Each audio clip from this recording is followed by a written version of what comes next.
Alors effectivement, on a parlé de l'inégalité envers l'État, qui est quand même quelque chose de très puissant. On a parlé de l'inégalité idéologique de la majorité. Et enfin, on a parlé de l'inégalité vis-à-vis de l'aristocratie économique. Je pense même que d'ailleurs, l'aristocratie économique et financière est la plus puissante des trois, hein, des trois pouvoirs.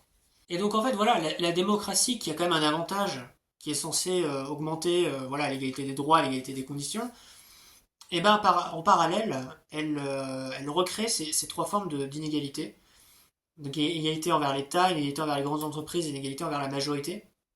Et Tocqueville nous met en garde, déjà hein, au XIXe siècle, ces formes de tyrannie, en fait, n'ont rien à voir avec les pouvoirs de l'Ancien Régime, avec les rois et la monarchie de l'Ancien Régime.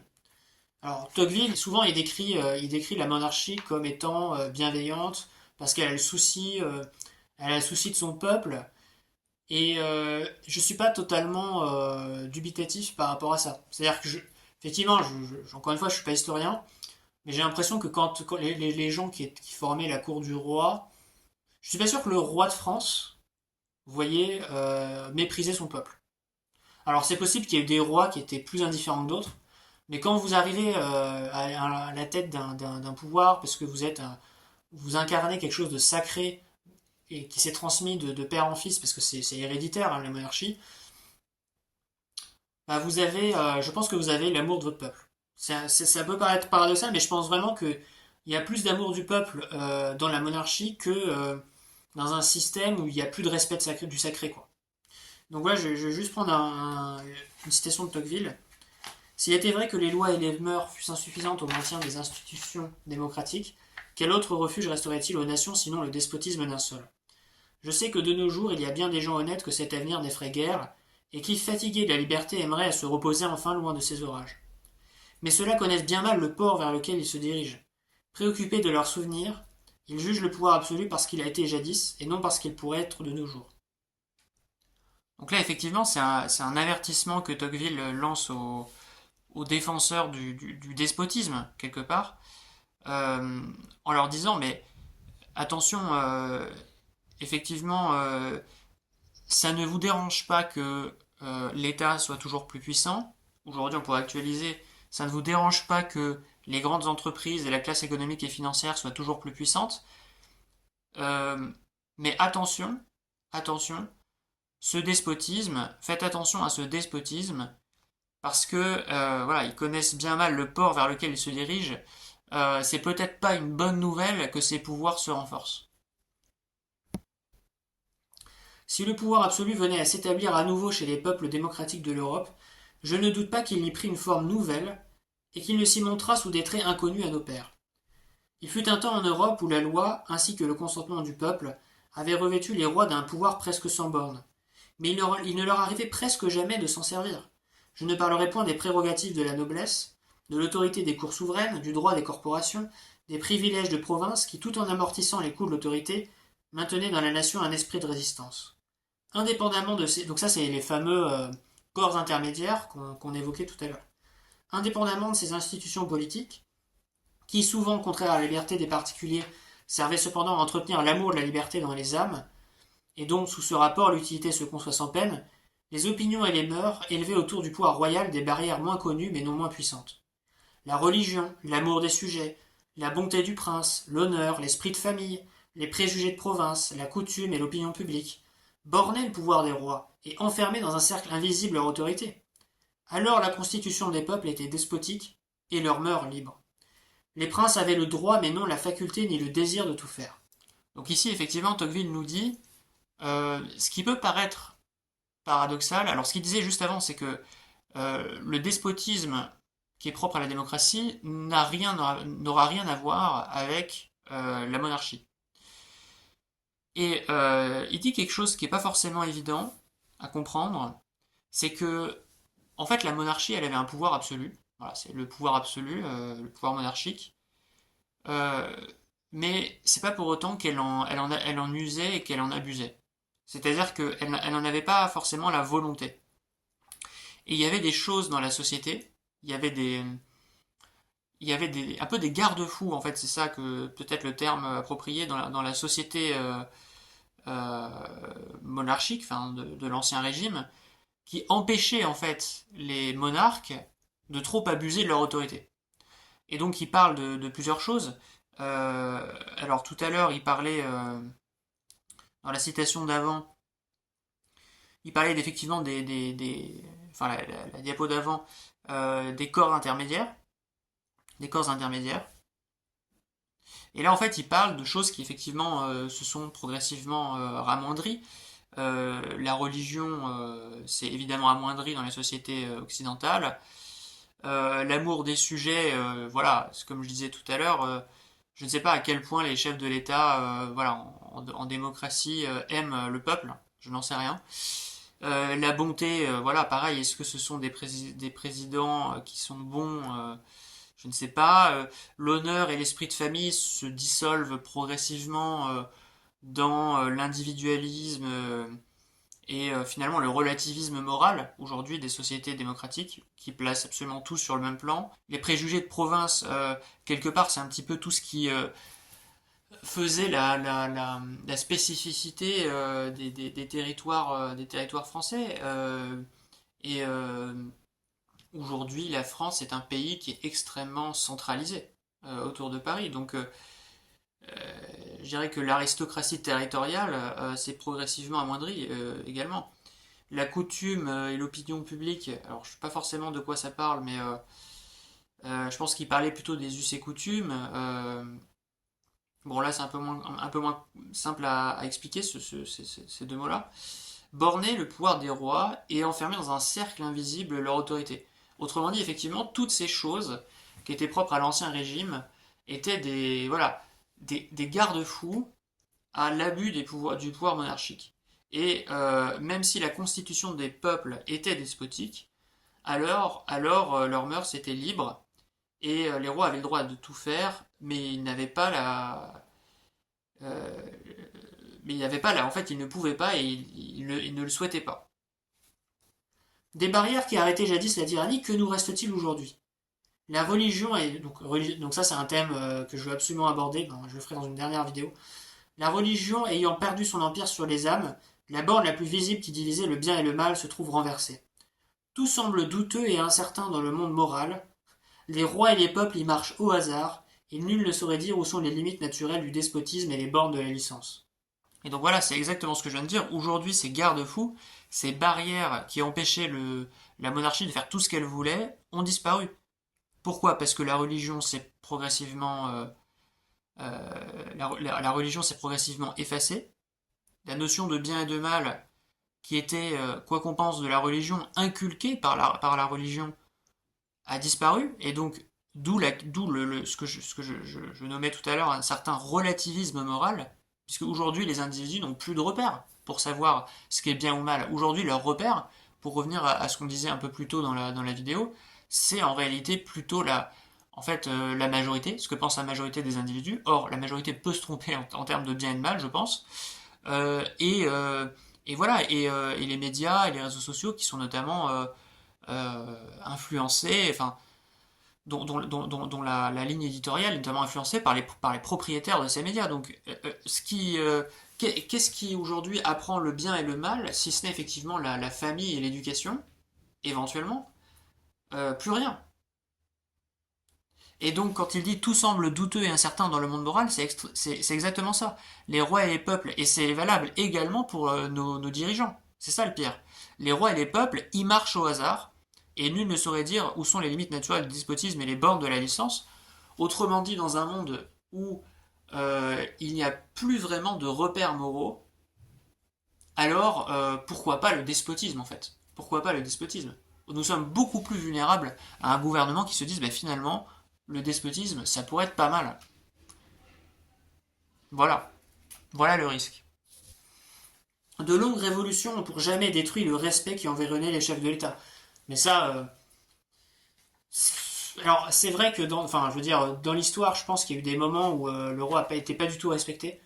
Je pense notamment aux révoltes de Paris, par exemple d'Étienne Marcel, qui, je veux dire, faut quand même se souvenir qu'il y a un moment donné des gens qui ont éclaboussé le roi du sang de ses conseillers, quoi. C'est Étienne Marcel qui arrive, le prévôt des marchands de Paris, hein, donc en gros le maire de Paris, qui arrive au Louvre et qui transperce les conseillers du roi devant lui, qui était qu'un gamin, c'était Charles V. Et plutôt, je corrige, il donne l'ordre de faire cela. Donc, je sais pas si on peut dire que le roi a toujours été respecté absolument dans l'histoire de France, mais ce qui est sûr, c'est que j'ai l'impression qu'il y a une notion de sacré qui n'existe plus. Mais peut-être que je me trompe, je sais pas. Ça, c'est vraiment un truc qu'il faudrait creuser. De longues révolutions ont pour jamais détruit le respect qui environnait les chefs de l'État. Déchargés du poids de l'estime publique, les princes peuvent désormais se livrer sans crainte à l'enivrement du pouvoir. Et ça, cette phrase, elle est très importante. Déchargés du poids de l'estime publique, les princes peuvent désormais se livrer sans crainte à l'enivrement du pouvoir. Autrement dit, lorsque vous êtes quelqu'un d'aimé, lorsque vous êtes un chef aimé, en fait, vous vous levez le matin et vous aimez les gens qui vous aiment, en fait. Et vous prenez soin d'eux et en fait, enfin, c'est presque, je veux dire, quand vous êtes roi de France, en fait, le peuple français, c'est presque un prolongement de votre existence parce que les gens vous aiment, quoi. Enfin, en tout cas, quand vous êtes un roi qui est aimé, etc. Et à l'inverse, si vous êtes pas aimé, en fait, vous vous levez le matin et vous dites, bon bah voilà, je dois diriger un peuple qui me déteste. Et, et quand vous êtes dans cette logique-là, bah vous devenez toujours plus renfermé sur vous-même et peut-être, enfin c'est beaucoup plus difficile d'aimer voilà, un peuple qui ne vous aime pas. Et donc effectivement, d'où la crainte, d'où la possibilité de sombrer dans une forme d'autoritarisme, puisque en fait les individus ne vous aiment pas en fait. Quand les rois voient le cœur des peuples qui vient au-devant d'eux, ils sont cléments, parce qu'ils se sentent forts, et ils ménagent l'amour de leurs sujets. Parce que l'amour des sujets est l'appui du trône. Il s'établit entre le prince et le peuple un échange de sentiments, dont la douceur rappelle au sein de la société l'intérieur de la famille. Les sujets, tout en murmurant contre le souverain, s'affligent encore de lui déplaire. Et le souverain frappe ses sujets d'une main légère, ainsi qu'un père châtie ses enfants. Donc là, Tocqueville fait comprendre, là aussi, hein, je pense que c'est sujet à débat. Enfin, moi, je n'ai pas l'expertise historique pour dire que c'est vrai, mais qu'il y a une certaine bienveillance dans la monarchie, euh, qui vient du fait qu'il y a quelque chose de sacré, il y a une sorte de respect qui entoure le roi, quoi. Aujourd'hui, le président de la République, j'ai l'impression que c'est. Enfin, bon, c'est quand même, c'est un peu disparu, hein, cette notion de sacralité même est tournée en ridicule. Même les chefs de l'État l'ont bien compris, ils cherchent même pas à se situer de manière sacrée au-dessus des gens. Parce que comme on l'a vu, en démocratie, pour réussir, il faut donner l'illusion d'être quelqu'un comme tout le monde. Or, le roi, c'était pas du tout ça. Le roi, au contraire, il voulait se donner un aspect sacré, un aspect presque divin. Et ça a complètement disparu, ça c'est sûr. Mais quand une fois le prestige de la royauté s'est évanoui au milieu du tumulte de révolution, lorsque les rois se succédant sur le trône et ont tour à tour exposé au regard des peuples la faiblesse du droit et la dureté du fait, personne ne voit plus dans le souverain le père de l'État et chacun y aperçoit un maître. S'il est faible, on le méprise, on le hait s'il est fort. Lui-même est plein de colère et de crainte, il se voit ainsi qu'un étranger dans son pays et il traite ses sujets en vaincus. Donc voilà, en fait, c'est ce que je disais tout à l'heure, c'est que on est aujourd'hui dans une époque où le prestige effectivement du pouvoir s'est évanoui. Quand Tocqueville dit que le prestige de la royauté s'est évanoui au milieu du tumulte de révolution, voilà, il dit que le pouvoir effectivement n'est plus entouré de quelque chose de sacré. Il n'y a plus forcément il y a plus de respect, il n'y a plus d'admiration, de vénération du pouvoir. Et donc, là où le pouvoir était auparavant quelque chose de prestigieux, en fait, il est devenu un maître, en fait. C'est-à-dire que le chef de l'État, il est passé de quelque chose de divin à juste un chef en fait, qui fait régner l'ordre, quoi. Et c'est pour ça que Tocqueville dit chacun y aperçoit un maître, donc ce n'est plus un, voilà, ce n'est plus ce n'est plus quelqu'un de prestigieux, c'est simplement un maître auquel il faut obéir. Et puisqu'il faut lui obéir, c'est toujours avec des plaisirs. Et donc, s'il est faible, on le méprise. Et s'il est fort, ben, on le déteste parce qu'on doit on doit lui obéir. Et réciproquement, ce chef est donc plein de colère parce qu'il doit faire respecter l'ordre dans une population qui ne le respecte pas, qui ne l'admire plus, et de crainte, parce qu'il sent que son autorité n'est pas...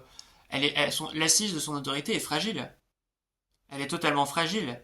Il se voit ainsi qu'un étranger dans son pays. Pourquoi? Parce qu'il est à la tête d'une population qui n'est pas, la sienne, en fait. Et ça fait naître des sentiments, en fait, ça fait naître des sentiments dans une démocratie qui ne sont pas tout à fait nobles. Et effectivement, c'est ça qui mène au despotisme. Pendant que la noblesse jouissait de son pouvoir, et longtemps encore après qu'elle l'eut perdu, l'honneur aristocratique donnait une force extraordinaire aux résistances individuelles. On voyait alors des hommes qui, malgré leur impuissance, entretenaient encore une haute idée de leur valeur individuelle et osaient résister isolément à l'effort de la puissance publique. Mais de nos jours, où toutes les classes achèvent de se confondre, où l'individu disparaît de plus en plus dans la foule et se perd aisément au milieu de l'obscurité commune, aujourd'hui que l'honneur monarchique ayant presque perdu son empire sans être remplacé par la vertu, rien ne soutient plus l'homme au-dessus de lui-même. Qui peut dire où s'arrêteraient les exigences du pouvoir et les complaisances de la faiblesse? Et là, il y a un mot important en fait qui est évoqué, c'est la notion d'honneur. C'est-à-dire que dans une démocratie où il y a de l'honneur, on n'est pas poussé au despotisme et à l'injustice, puisque les individus ont une haute idée ils ont une idée relativement élevée d'eux-mêmes. Mais lorsque l'honneur disparaît, lorsque les gens n'ont plus d'estime d'eux-mêmes, et que tout le monde est confondu effectivement dans la foule, alors cette société ne se respecte plus. Un autre passage, je crois que c'est dans le même chapitre. Oui. Non, c'est pas dans le même chapitre, mais c'est assez proche dans l'idée. Je veux imaginer sous quel trait nouveau le despotisme pourrait se produire dans le monde. Je vois une... Alors ouais, non, ça c'est un passage super important. Je vois une foule innombrable d'hommes semblables et égaux qui tournent sans repos sur eux-mêmes pour se procurer de petits et vulgaires plaisirs dont ils emplissent leur âme. Chacun d'eux, retiré à l'écart, est comme étranger à la destinée de tous les autres. Ses enfants et ses amis particuliers forment pour lui toute l'espèce humaine. Quant au demeurant de ses concitoyens, il est à côté d'eux, mais il ne les voit pas. Il les touche et il ne les sent point. Il n'existe qu'en lui-même et pour lui seul, et s'il lui reste encore une famille, on peut dire du moins qu'il n'a plus de patrie. Très intéressant. Alors ce qu'il faut dire, c'est qu'ici, Tocqueville décrit en réalité l'individualisme, dont on parlera dans la vidéo suivante, c'est-à-dire une société où les hommes, les individus, sont davantage concernés par leur plaisir individuel, par leur confort individuel, et ne font plus société en réalité. Ils ne se préoccupent plus des choses publiques et de ce qui est commun à une société.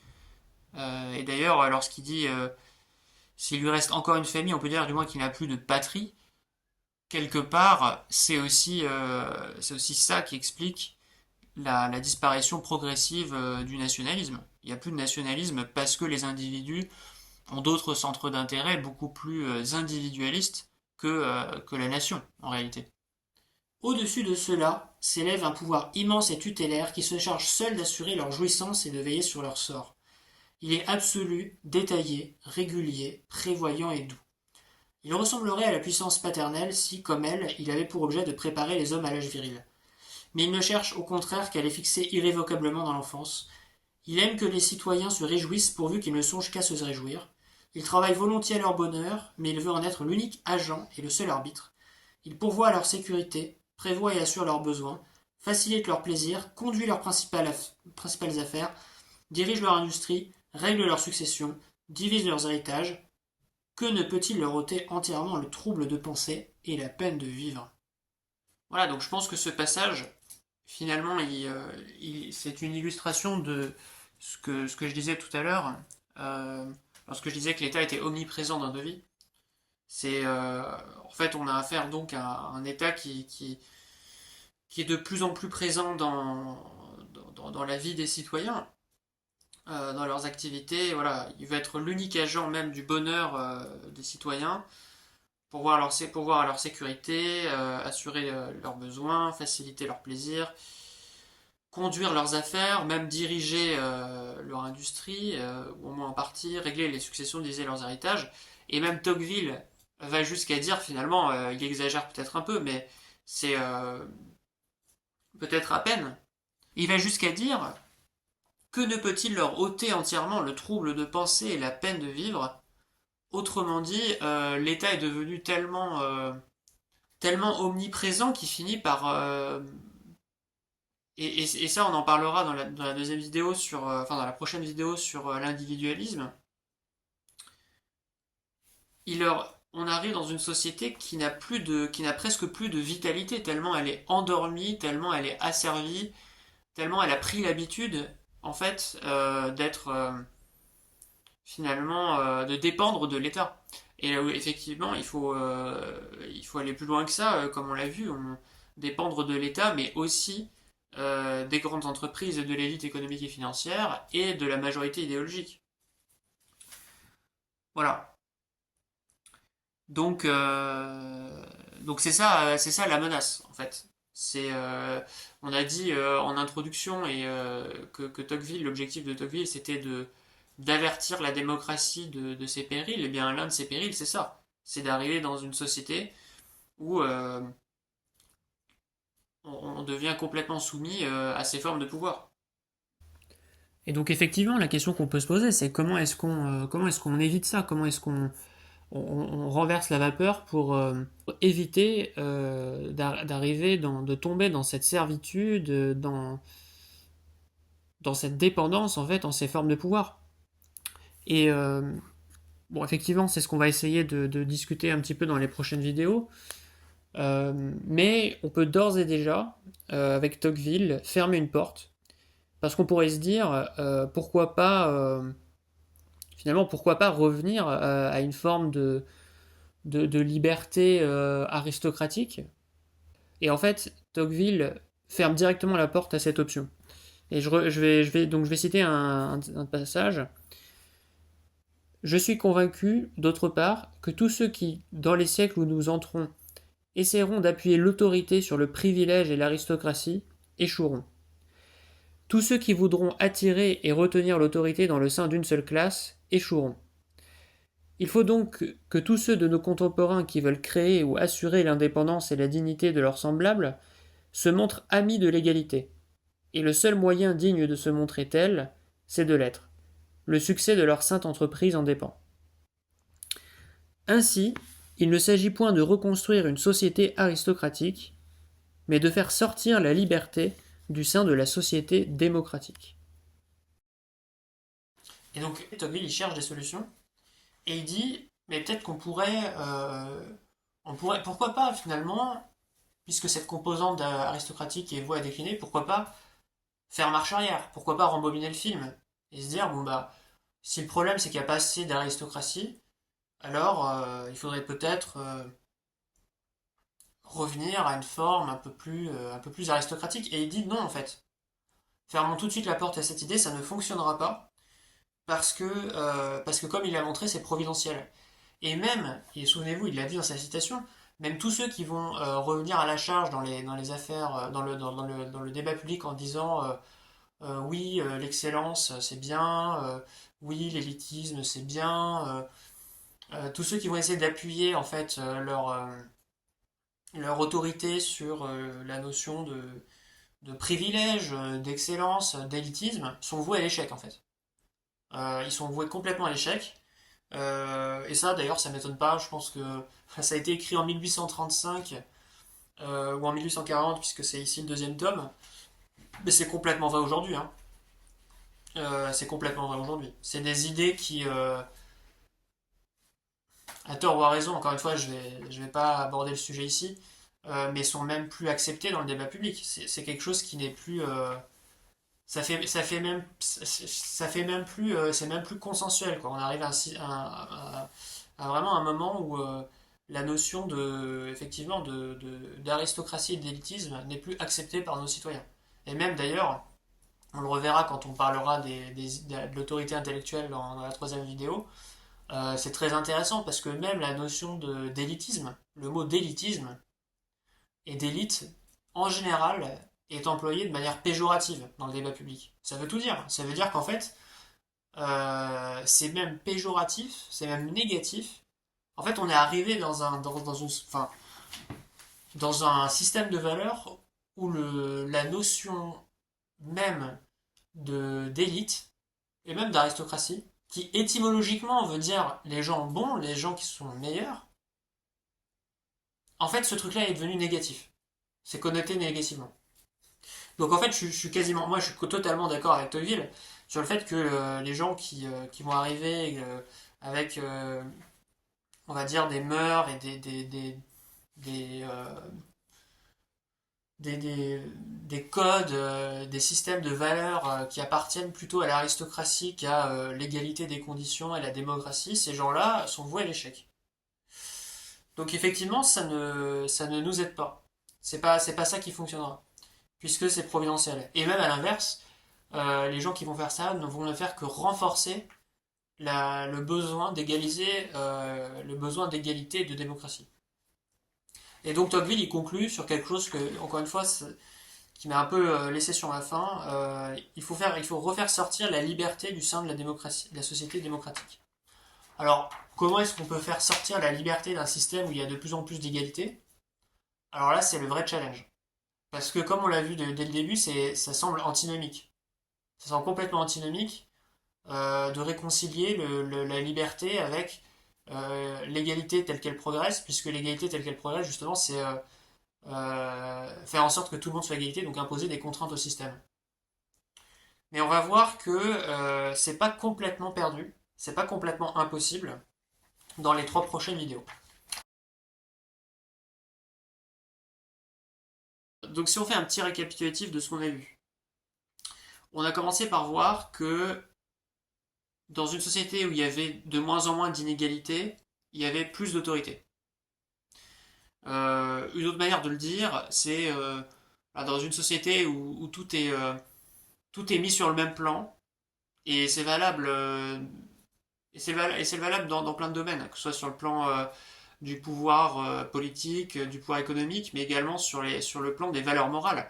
Lorsqu'il y a un relativisme moral et que tout est mis sur le même plan, alors ça conduit à accroître le pouvoir des autorités en fait qui sont nécessaires au fonctionnement de la société, qui sont au-dessus.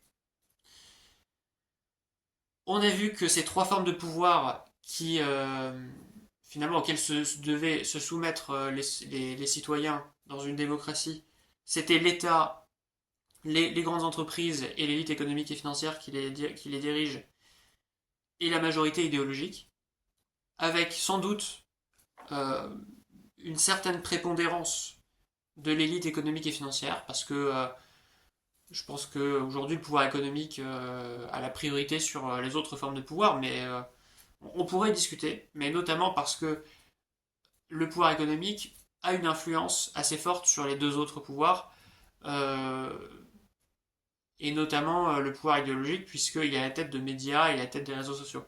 Donc il a un pouvoir, déjà il a un pouvoir d'influence. Et on a vu également dans cette vidéo que ces formes de despotisme étaient en réalité d'un genre nouveau, qu'on n'a pas connu par le passé, qui sont vraiment propres à l'évolution de la démocratie. Pourquoi? Parce que la société démocratique, en fait, c'est une société nouvelle, elle n'a rien à voir avec ce qu'on a connu avant la Révolution française, avant l'Ancien Régime, que les valeurs morales traditionnelles ont disparu, que finalement il y a plus grand-chose aujourd'hui qui nous sert de référence pour savoir ce qui est bien et ce qui est mal. Et donc le despotisme qui va arriver, qui risque d'arriver, est beaucoup plus dangereux. Il risque même, pour reprendre cette dernière citation de Tocqueville, d'étouffer en fait les citoyens et de leur ôter complètement même le trouble de penser et la peine de vivre. Alors, je voudrais terminer par cette vidéo par quand même une comparaison avec un livre de Platon qui s'appelle La République. Et alors déjà, peut-être je ferai une vidéo sur la République de Platon parce que c'est un livre qui est absolument... Voilà.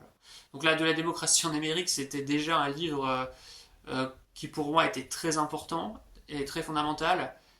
Mais alors là, la République de Platon, voilà, on est dans les étoiles en fait. Hein. On est vraiment dans l'essence de la politique et de la morale. Et en fait, quand vous lisez Platon et la République de Platon, vous comprenez que la politique, en réalité, c'est une affaire de morale. Il n'y a pas vraiment de différence entre la philosophie morale et la philosophie politique. Et la politique, c'est juste une transposition de la morale à l'échelle d'un État. Et bref, petite digression pour dire que la République, je pense que je ferai une vidéo sur la République de Platon parce que c'est un livre qui est absolument fondamental en politique et en morale. Et en fait, ce qui est intéressant dans la République de Platon, c'est que Platon, il parle de la démocratie. Dans un livre, dans le livre 8 de la République de Platon, il fait, en fait, il décrit la succession des régimes de gouvernement qu'il nomme défectueux, après avoir décrit quel était le gouvernement pour lui, qui était vraiment le gouvernement idéal. Ça, je ne rentrerai pas dans les détails ici. Mais il parle ensuite dans le livre 8, euh, en fait, des régimes défectueux. Et ce qui est intéressant, c'est que dans les quatre gouvernements défectueux qu'il classe par ordre croissant de défectuosité dans la République, donc on a la démocratie d'abord, ensuite l'oligarchie, ensuite la démocratie et ensuite la tyrannie. Et en fait, c'est une succession parce que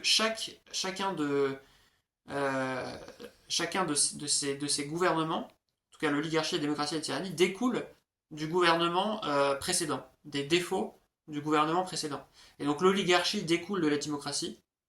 Alors peut-être juste pour définir, la démocratie c'est le gouvernement de l'honneur, c'est-à-dire un gouvernement qui aime l'honneur militaire, le combat, c'est le gouvernement finalement qui laisse la place surtout au commandement militaire et au prestige, à la gloire et à l'honneur au détriment du bien et du savoir et de la vérité. L'oligarchie, en fait, aujourd'hui, c'est ce qu'on pourrait appeler une plutocratie. C'est le gouvernement d'une minorité d'individus qui sont riches et qui acquièrent ces richesses justement grâce aux conquêtes et à la gloire militaire de la démocratie. La démocratie, bah, c'est ce qu'on connaît, et ça naît de l'oligarchie, puisque l'enrichissement progressif de la société mène au désir de s'enrichir, et il y a tellement au bout d'un moment d'inégalité qu'il y a des révolutions et la démocratie s'installe. Et la dernière étape, nous dit Platon, en fait, c'est la tyrannie en fait, qui naît de la démocratie. Et donc même au 5e siècle avant Jésus-Christ, dans la pensée de Platon,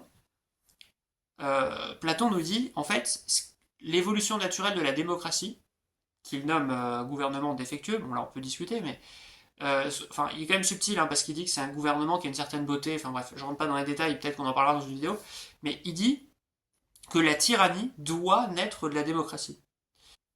Alors je ne vais pas rentrer dans le détail, je pense que j'en parlerai dans une vidéo séparée, mais de pourquoi la démocratie pour Platon mène à la tyrannie.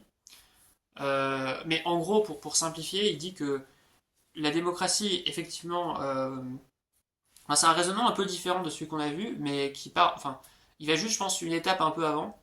Il dit que la démocratie, c'est la liberté. Et cet excès de liberté, ça conduit à une sorte de confusion, d'anarchie, de relativisme aussi sur le plan des valeurs. Et qu'à un moment donné, pour fonctionner, pour subsister, il faut qu'il y ait de l'ordre qui soit rétabli. Et l'ordre qui surgit de la liberté démocratique et surtout de la liberté des valeurs et de la diversité voilà, aussi de la confusion des valeurs morales, cet ordre-là, c'est la tyrannie, c'est le tyran. Et c'est exactement ce qu'on vient de voir dans la dernière citation avec Tocqueville, c'est que le tyran qui émerge de la démocratie n'a rien à voir avec le roi, par exemple, dans une monarchie, qui est issu de la lignée héréditaire. Et en fait, le tyran qui est issu de la démocratie, il prend tous les défauts en fait de la démocratie et ensuite il impose un ordre.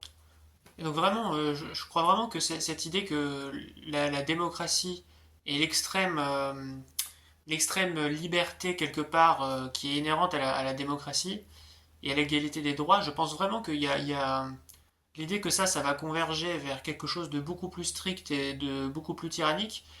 C'est pas du tout, enfin c'est vraiment une idée à prendre au sérieux parce que euh, Et regardez, déjà, demandez-vous si dans ce que vous savez aujourd'hui, on ne voit pas déjà se dessiner des formes de censure, des formes de limitation de la liberté d'expression, parce qu'on se rend compte que lorsqu'on on donne la possibilité à tout le monde de s'exprimer, bah, il y a des choses qui nous plaisent pas.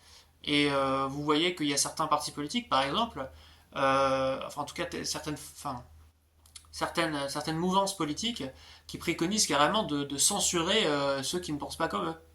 Et vous voyez déjà que il y a déjà des signes, si vous voulez, il y a déjà des signes dans la censure et dans la limitation de la liberté d'expression qui, on pourrait citer, menacent la démocratie. C'est ça qui est intéressant, l'argumentaire est intéressant. Il y a déjà des signes de l'apparition de ce despotisme qui est doux, comme le disait Tocqueville tout à l'heure, mais qui n'en reste pas moins un certain despotisme. Voilà.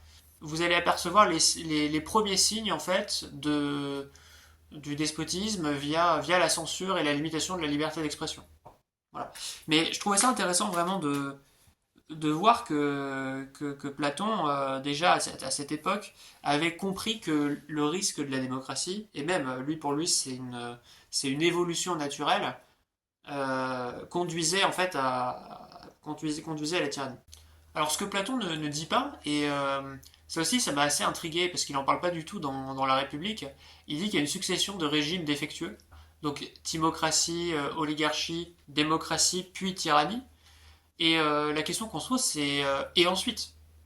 Donc de l'anarchie, du relativisme et de la confusion naît la tyrannie, qui remet de l'ordre mais de manière tyrannique dans la démocratie.